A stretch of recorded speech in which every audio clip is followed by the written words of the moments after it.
Hey guys, Mike here with EBR, and this is the new Aventon Sinch 2.5, not to be confused with their already popular Sinch 2.5. It keeps its core concepts like a 500-watt rear hub motor and a fat tire folding frame, but it bumps up some other specs, like now we have hydraulic disc brakes, a nice new display up top, as well as some other new cool features we'll chat about. We'll talk about what the bike strong points are and some things I would even improve after putting it through its paces over the last week. So stick around and let's do a deep dive on the new Sinch 2.5.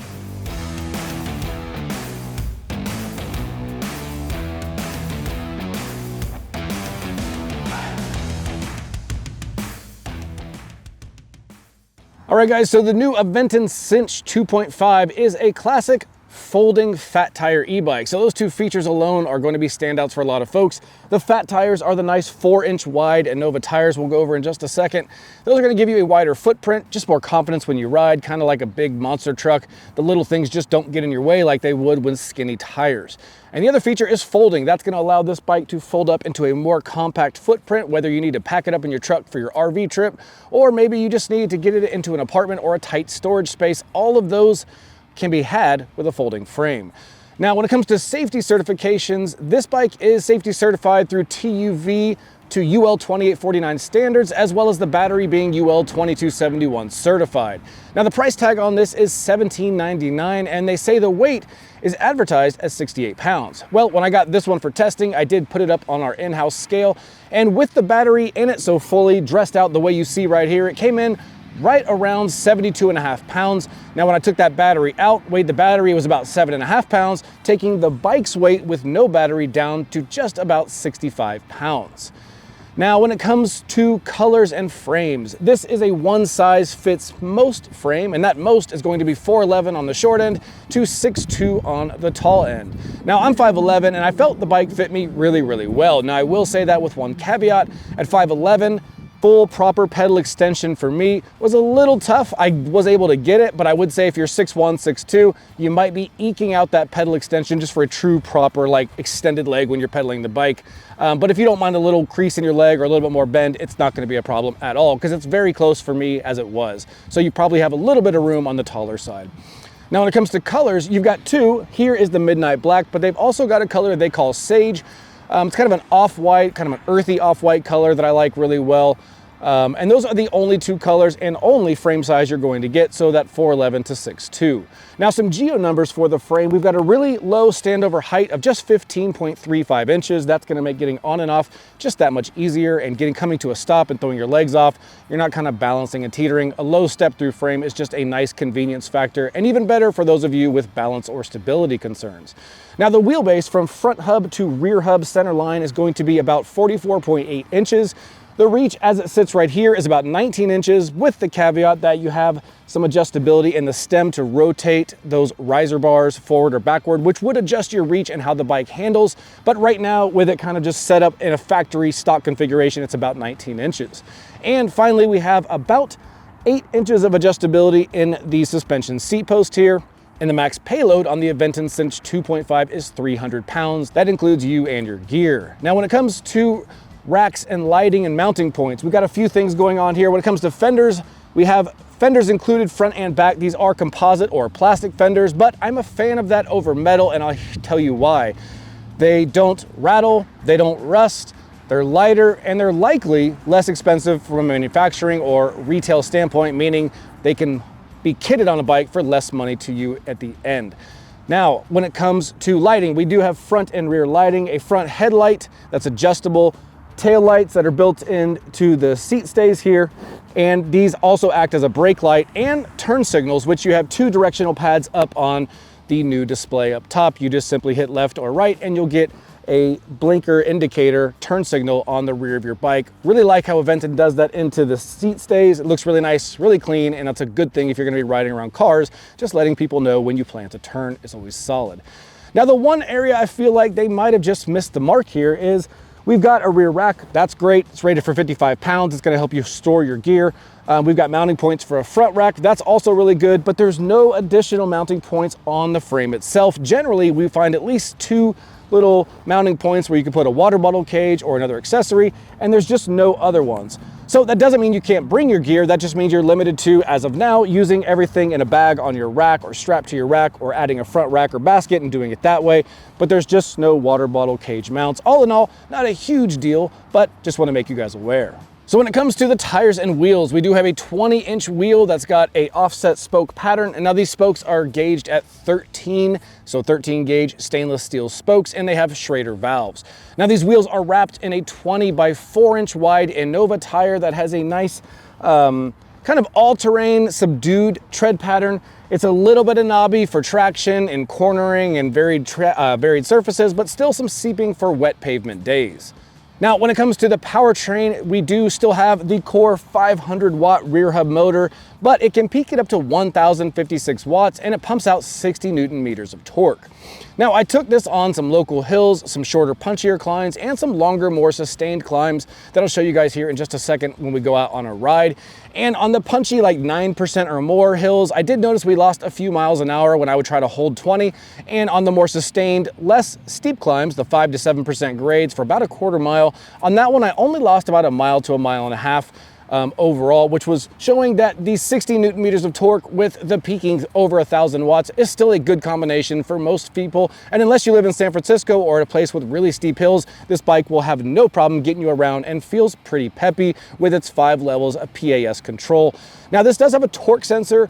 This torque sensor feels good. It gives it a nice natural pedaling feel, and it just feels nicer and more intuitive when you're pedaling the bike and don't want just that full-on moped feel of throttle only.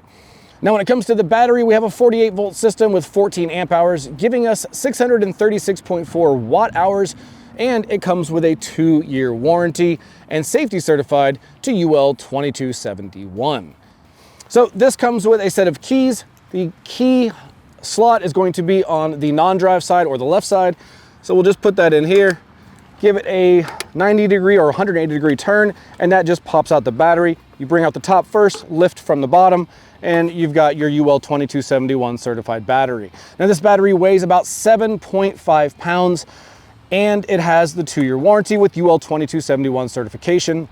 Now they say in terms of range, you can get up to 55 miles. So I ran 2 range tests on this bike. The first in minimum assistance at PAS level 1, so not going fast at all.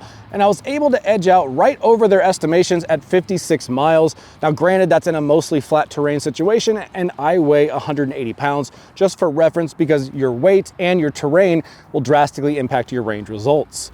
Then I ran a second test on max PAS, so PAS 5, pushing it up to that 20 mile an hour max. And on this situation, I got 38 miles. So really between roughly 40 and 55 miles. All in all, really good performance from this paired with the 500 watt motor. Now to put this back, you'll simply put the bottom in first, kind of the opposite way we pulled it out. Once that's seated, you can just let go and it will fall forward and then click right into place. Pretty simple, pretty fast. All in all, happy with those results. All right, so when we talk about components, I'll start with the drivetrain because that is kind of the brains behind how this bike will pedal and operate for you. So right here, we have a Shimano Altus 8-speed drivetrain with rear derailleur, and that's mated to a 12 to 32 rear cassette and a 48 tooth chainring up front.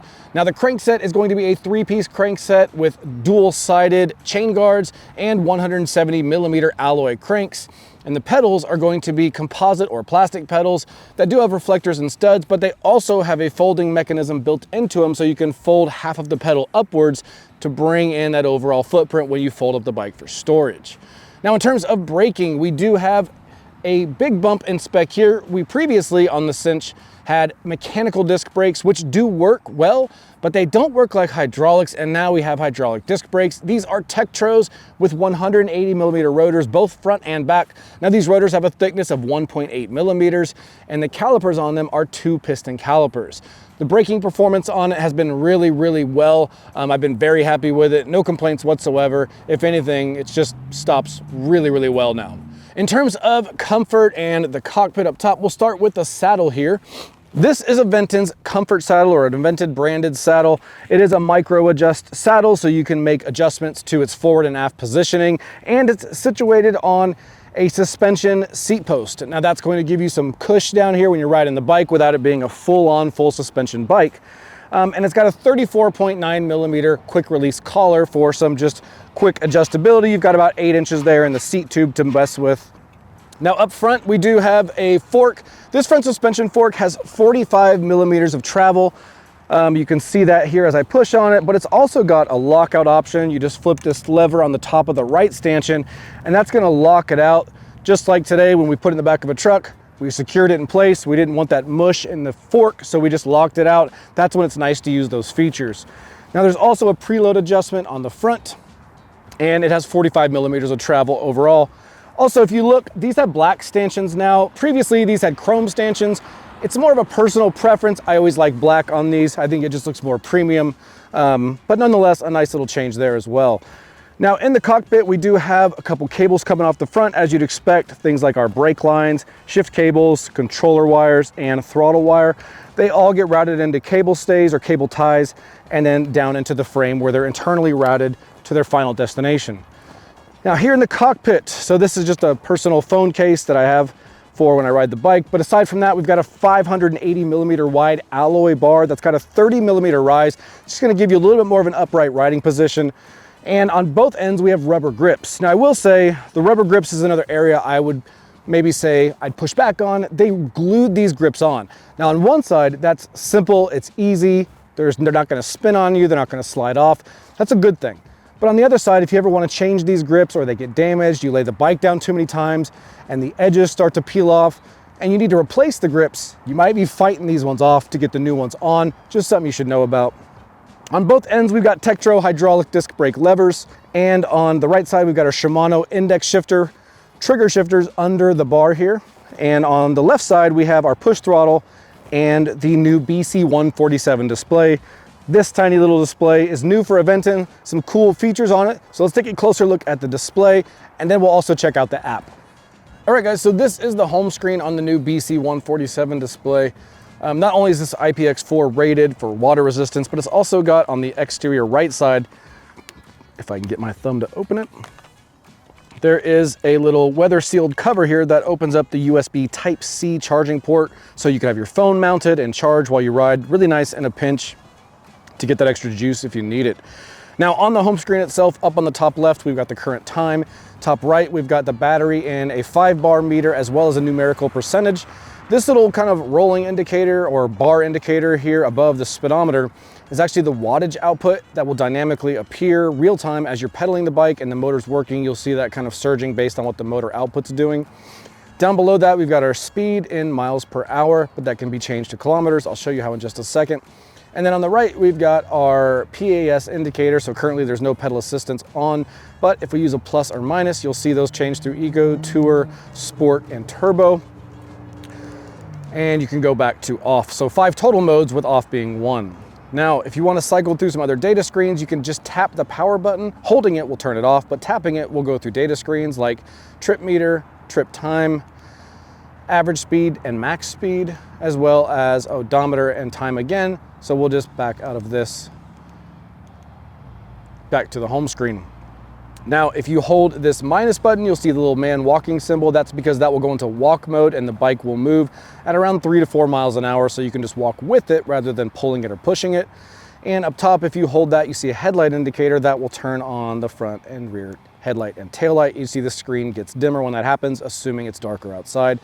If not, you can just hold that and that will turn it back off and the screen will brighten back up. Now to go into advanced settings or connect to the app, you'll want to hold the plus and minus. So you just hold that for a few seconds and you see we get to advanced settings. The first feature is the ability to clear the trip meter. Down, you can go to display unit and that will allow you to change between miles per hour and kilometers per hour. We'll go back to miles, we'll save it and we'll back out. Here is the brightness. It's a scale of 1 to 5. Currently, this is the brightest at level 5, and on a fully bright day in almost noon, so the sun directly overhead, we still have good contrast and visibility. Now, going down another, we'll turn to auto power off. That will let us pick how long the bike chooses to power off after we've stopped using it and touching anything. Right now, I think it's set to about 10 minutes, but you can go as high as, I think an hour, but let's check. Oh, you can go pretty high, so over an hour, but I'm not gonna see how far that goes. We'll just set it to something reasonable and back out. So we'll set it back to 10 minutes, hit save, and then back out. Here is your system info. This is going to be the name of the bike, the battery watt hours. That's the total watt hours, not the usable. Your HMI version, And to get out of this, you just simply hit the back button. Just kidding, that didn't do it. Hitting the power button took us out. Here you can set the date and time on the bike, and then here you can connect to the Aventon app. You select this and you get a QR code. And so now I'll show you how the app looks once you've paired to the Sinch. All right, so this is the home screen on the Aventon app, which once you pair with that QR code, this is the screen you're taken to after you name it. I just gave it a random name that says My E-Bike. And you can see it last time it was data updated was today when it connected. Now, right here we'll show an automated picture of your bike based on what you paired to. Right here, the total riding time on the bike is 18 hours, almost 19 hours, almost 300 miles on it. Here you can also turn on the headlight just like you would through the display, or you can turn it off. Here you can go into your settings for the bike. This is where you can adjust screen brightness, that auto power off feature. It looks like it maxes out at 99, but we'll put that back to 10 minutes. If you don't want that feature and you never want the bike to turn off, geez, trying with the wrong finger. If you never want the bike to turn off at all, you can always just turn off the auto power off feature, or you can set it to whatever time you prefer. It kind of gives you some flexibility there. Here you can adjust the PAS levels if you want to do that through the app while you're riding it. You can also go into here and change the speed limit. This is a nice feature for maybe you're new to the bike and you don't want full on speed in the beginning, or maybe you're letting your kids or grandkids ride it and you want to limit how fast they're going. Either way, you don't have to use it, but it's a nice way to play with the speeds. Now it will ship as a class 2, limited to 20 miles an hour. And here you can change between kilometers per hour and miles per hour. But you can limit this to as slow as, I think 12 might be the lowest, but let's check. So the minimum speed is 14, excuse me, and it will go as high as 25. So it'll ship limited to 20, but you have that flexibility from 14 all the way up to 25. Now, when you pass 20, it's going to give you a warning saying it may violate local laws. Make sure you're responsible for compliance in your area. So you'll just need to tap that you agree to the upgrade disclosure and then hit continue. And that will take you to the max of 25 should you want to take it that high. Now here it says about my bike. You can just get the model number, serial number, and purchase date if you put that in when you set up the app. But because I don't keep this bike and it will not be my personal bike, I don't fill that information in. Here, if you want to unpair or if you sold the bike, you could unpair here. And down here, you also have those PAS control buttons again, and just a visual indicator of the battery. Here are those data metrics, so your kcals, CO2 reductions, average speed, and max speed. Here you can see the Aventon dealer network. So based on where you are, you can just pick an area on the map, which you could do it through your GPS location, or you could just go in there and search. But as you can see, every one of these yellow dots is some sort of partnered certified service center or sales center where you can get your bike looked at. And as you can see, pretty much anywhere in North America or the US you have some options. So we'll get out of that. Here is going to be just your maintenance log for your bike, how many miles it has, how many miles it's been since you checked everything. And as if you keep that stuff updated, it will be a nice running list that lets you know when things are due. Here we'll go to the Aventon support page if you hit help. And so that's it for the home screen stuff. Now we still have some tabs at the bottom. So that's in the e-bike tab. If we go to the record tab, this will show you stats if you're recording all your rides. If you don't record, it won't show up in here. So just keep that in mind as well. Now, to record your ride, you hit the center tab, which is the go button. That's going to take you to the GPS feature. Now, I like to recommend this feature for folks. Sometimes the font can be a little small on that display. And if you have trouble with your vision or your eyes or don't like squinting at the small display, you can use your phone as the display, especially with this GPS ride tracking mode. That can also switch between daylight mode, night mode, or dark mode, and switch between horizontal or vertical mode, depending on how you want to set it up for your ride. Then you have your real-time stats as you ride. If you start it, it will start tracking those, but since we're not riding, I'm just gonna turn that off, and it'll say that ride was too short to save, just so you know, which is fine, we'll discard it. The next tab down below is going to be the Discover tab. This is Aventon's kind of social bragging board they built into their app, and at first glance, I thought nobody would use it, but every time I come in here, there is some latest just stuff from today. Like, so everybody, not everybody, but a lot of people do update their rides and kind of share them with others. It's a good way to find people in your local area also riding and just see what other people are doing on their Aventon bikes. Now you can go to the final tab on the right, and that's just going to be your personal account page, your profile, maintenance schedule, connected apps. So things like connecting to Apple Health or Strava, that's a nice feature there. Again, you can get to support, and then you can do things like changing your password, pairing the bike, clearing the cache, go back to your settings, and then you can just close out of this and go back to your home screen, or just close out altogether and you're done with the app. So all in all, a really smooth app, easy to use, and it paired well with the bike. All right guys, real quick, I just wanted to fold it up and show you about how long it takes, and I'll talk you through it as I do it. First things first, I'm just going to unlock the folding stem. Allow that to come here to the side. Then I'm going to move the crank out of the way so I can reach the red hinge here, push it in on the red lock, and then pull the hinge up. That prevents it from opening when you don't want it to open. Now when I do this, I'll lift with the stanchion and the seat post and use my shin to kind of make the hinge go, and that allows me to fold it all the way up. Now completely folded, it's still got all the 70 pounds of the weight, of course, and the dimensions are about 41 by 24 by 29. Now to unfold it and put it back in its configuration, we'll just reverse those steps. So I'll grab the seat post, bring it back, make sure I move that hinge latch out of the way, lock that back in place, bring up our stem, lock it in place, and you're good to go. So it really doesn't take long. If you need to move it, I still recommend having a buddy help you. Other than that, pretty quick, pretty straightforward. All right guys, we're out here on the Sinch 2.5, and the riding position when you get on this bike is pretty typical of what you'd expect, especially at a folder like this. We've got our reach really close to us, so our body position is upright, relaxed, and pretty comfortable and just easy going overall. I just kicked on the motor after riding silently when I first turned on the camera, and you can hear the motor just a hair. It's certainly not loud. It's a 500 watt motor, rear hub. I think it's a good pairing for this bike. This bike's not a big, speedy moped, and it's also not a giant all-terrain. It's kind of it's a good balance for a bike that folds up small but still has plenty of punch. And speaking of punch, let's go ahead and just do a quick throttle test, see how long it takes to go from 0 to 20 miles an hour. So 3, 2, 1. And we're at about 10 right now, 15,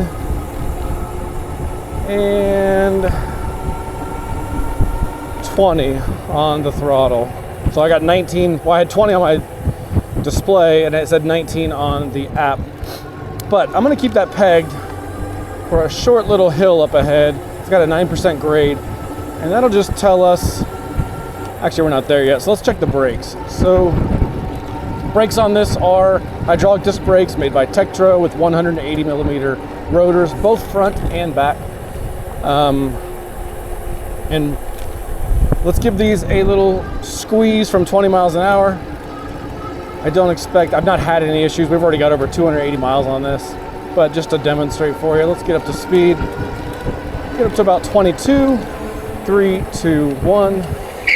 Woo. So the brakes are very powerful. I did notice though, because these big 20 by 4 inch tires have kind of a commuter tread, there's not any knobbies on them, there's not big traction points. They do have seeping for water, which is good, but you heard them lock up just a bit. So lots of strong braking power, but because of the slicker tread pattern, it's easier to lock them up. Just something to be aware of, especially on a, on a bike on a wet day. But let's go up to 20 again with a throttle. And let's see how this holds going up this little hill. This little punchy spot's 9%. So we're hitting it going about 19 on my display, 19.6.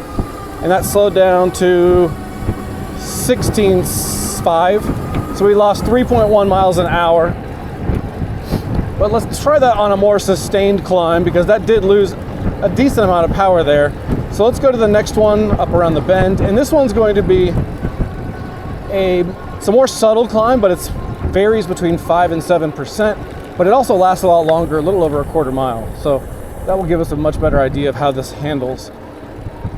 On your left, thank you, sir.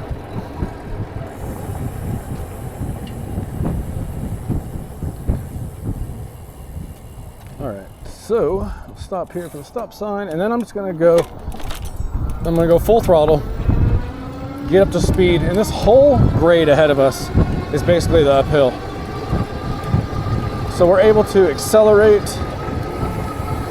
We're currently at about 18.6. We're still accelerating up 19.3, 19.9. So we've reached our throttle limit, 20.5. Looks like it backed off just a bit to 19.9 again, and then it's settling in at 20.2. And so this spot right ahead where the white car is finishing up is the steepest part, the 7%. And so here we are losing a tiny bit of speed. We went from 20.2 down to 19.0. Let's see if that goes any lower. 18.6. Okay, so not bad. It held most of its speed. We did lose about 1.5 miles of miles per hour going up that hill. Not bad when it's all said and done at all, especially for a little folder like this. I like the new display on here. It's much smaller and clear. It's nice to glance at. I will say if you have poor vision, or if your vision's just becoming more of a challenge, especially small like displays like this, you can always open up the Aventon app and hit the little go feature for ride tracking, and that will give you a little bit bigger display that will let you see things. But let's go to the max speed of 25 miles an hour. We'll do the brakes again. That quickly got up to speed, especially going downhill like this. All right, so now we're at 27. We'll do the brakes again. 3, 2, 1. So the brakes hit a little patch of that dust or dirt from some construction trucks, and it did lock up there. But had we not hit that dirt, that'd have been a nice, smooth, controlled stop, even from almost 30 miles an hour, right around 28 at the max when I look down. So this does have a torque sensor, and you can definitely feel it when you ride. It kind of tries to match your effort, unlike a cadence sensor,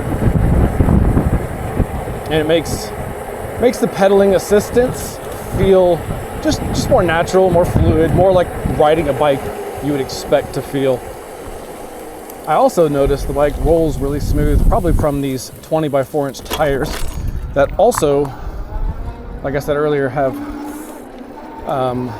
more of a slicker tread pattern for commuting, but they make riding like really stable, just a nice planted feel, and make the ride nice and smooth, which is cool. Also, the frame on here, it's a folding frame, so you'd expect it to be stiff, and it is. It feels really good. There's no play, flex, no concerning things about the frame. It's really just easy to ride. I mean, it kind of pedals easy, it coasts easy, kind of glides around smooth thanks to those wider tires and slicker tread. And with the ability to get pedal assist up to 25 miles an hour. In fact, let's do that to the test real quick. So we'll go from a dead stop to the pedal assist max of 25 and see about how long that takes. So I'll just kick off with a little bit of throttle to get going. And now I'm in nothing but pedaling my legs. We are in boost mode. We're already over 20. And there is our 25 limit reach. So plenty of acceleration. I think the only loss that we had on the hills that I showed you a second ago was likely due to just a slightly lower torque rating than some more bigger, faster bikes. But for a small folder like this, I think it's a really good pairing. And if you don't have any crazy steep hills where you live, you probably will never notice the few less torque pounds that this bike puts out. Those hydraulic disc brakes feel really good. All in all, it's a nice little package. It's a good little folder. Easy to ride, nice wide range to fit. Yeah, no complaints. Let's go back and look at it from a mechanic and build perspective standpoint, and then we'll wrap this up and get out of here. All right, guys, so this is where I kind of take off my reviewer hat and put on more of a hat of that of a bike mechanic. And as someone who's put this together, as well as countless other bikes, there's some things you should be aware of, not only when it comes to maintenance, but also from just a build perspective, things you'll want to know about moving forward when you own a bike like the Aventon Sinch 2.5. Now, before I jump into it, thank you to Feedback Sports. They've sent us some of their Pro HD aluminum racks. These fold up quickly, they're lightweight, easy to move around, but they do hold nice, big, heavy e-bikes without breaking a sweat. If you like to tinker on your bikes, you like tools and bike stands and things like that, and you want to check out Feedback, I'll put a link down in the description. So first things first, I'm going to kick it off with just some things that I like about the way they designed this and how they built it out, and some things that, next I'll go over things that I would improve. So first up, I like the fact that they went with a solid bolt front axle here. Now, it's not as convenient as, say, a through axle, but it's certainly just as strong, and that's the bigger deal. You want a strong contact point between the fork, especially on a big 4-inch heavy tire like this. It's a lot of stress put on this one point, and you want a good solid mating foundation between your fork and wheel, and this solid bolt axle does the job. It's easy, there's hardly any maintenance at all, and it definitely holds strong and true, much more so than a quick release and its thin rod. Now, up above that, we have a headset. Now, sometimes on folding bikes, we will see a quill headset, harder to work, or quill headset. They're harder to work on. They require some extra tools if you don't already have basic bike tools. Now, this one is a threadless using a compression bearing headset. This is a standard headset. You can find the bearings and compression pieces almost any bike shop in your town or Amazon. You can do this work yourself with a couple Allen wrenches. It doesn't require any special tools, and it's just a nice, good system that keeps things nice and tight up front.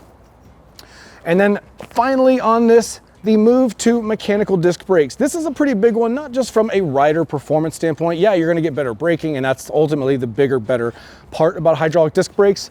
But previously this had mechanical disc brakes, and mechanical disc brakes run on a cable actuation. So cable tension is really important.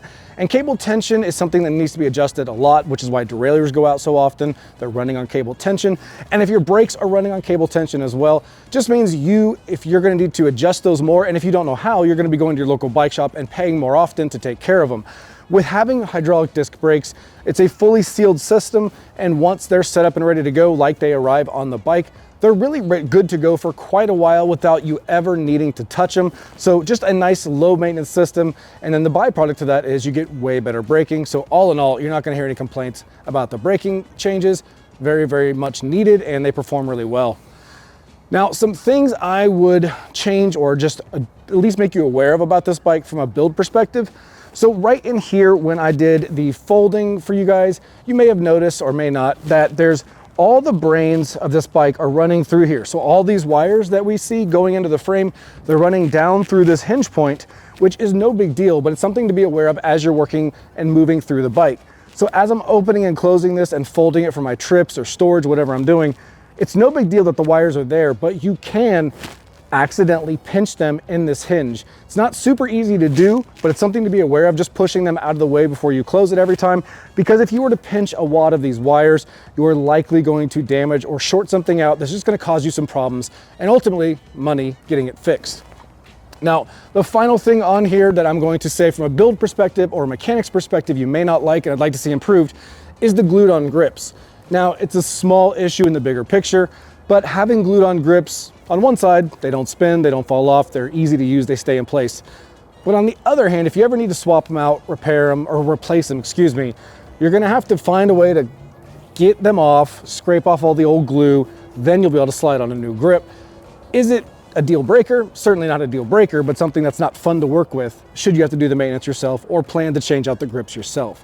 All in all, no real other complaints from a build perspective. Maintenance is pretty straightforward with the straight up drivetrain we have and the hydraulic disc brakes, and all in all, pretty easy to bike to work on. All right, guys, so there you have it, the new Aventon Sinch 2.5. Nice refresh, a bump in specs. We now have hydraulic disc brakes, a nice new display up top, and some aesthetic changes that just make the bike ride and perform that much better. Now, if I missed anything or you have any questions about this, just drop them down below. I'll do my best to find out and personally reply to you so you get the info you need. And while you're here, consider liking and subscribing to the EBR channel. You never know when the next bike I review is going to be the one you're looking at. And until that comes, I'll see you guys out on the trail.